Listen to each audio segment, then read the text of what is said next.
Oh baby, am I excited for today's recipe, and I know you might be sick of hearing me say that, but it's true. I love cooking. I do it as a job, it's my profession. I enjoy creating recipes the world has never thought or seen or tasted before, which brings me to today's recipe. You probably know what a Beef Wellington is because your favorite chef is famous for making a Beef Wellington. Well, he can keep it. He can keep all those wrapped up Parma ham, beef, mushroom duxelle situations. I'm taking all of those ingredients and rewrapping them by unwrapping them and making it into a sandwich. That's right, the idea of Beef Wellington reimagined in sandwich form. Let's get on with the recipe.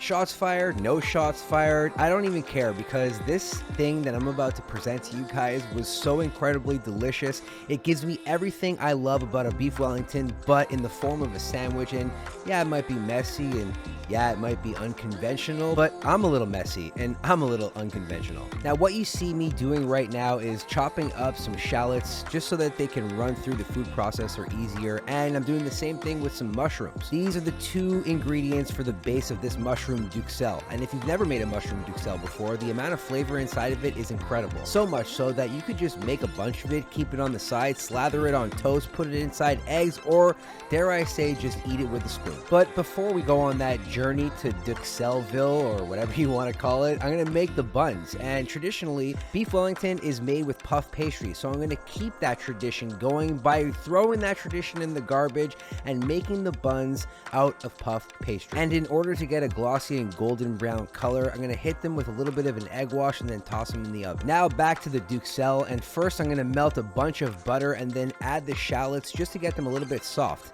Cook them for roughly, I don't know, 3-4 minutes, and then add not only the chopped up mushrooms, but a whole bunch of minced garlic. You can already sense that this is getting insanely flavorful. And in case you didn't know, mushrooms are mainly water, so when you do cook them, they reduce inside a tremendous amount. And after that reduction, I'm gonna add a little bit of thyme, which is gonna give this an herbaceous flavor and really is the backbone of this Beef Wellington. And once it's all cooked down and resembles a paste, I'm gonna set it aside and start frying the steak. Now, traditionally, you would use a large piece of beef tenderloin, so I'm gonna keep that going by using smaller beef tenderloins, and that's what's gonna act as the burger.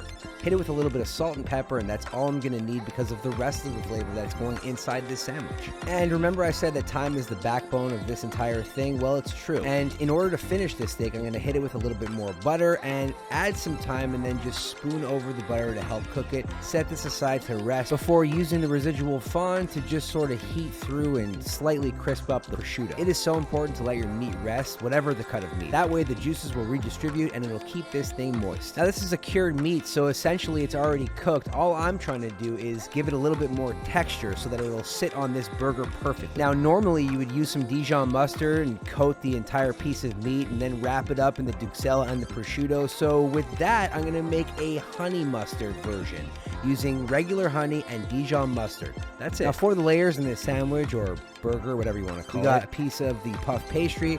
I'm going to line that with some of that mushroom duxelle, add the piece of steak on top, hit that with a little bit of the honey mustard sauce, and then place the prosciutto and then another piece of puff pastry.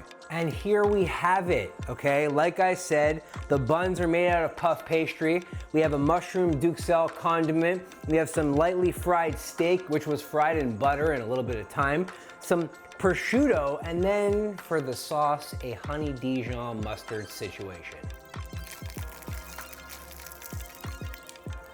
Oh God.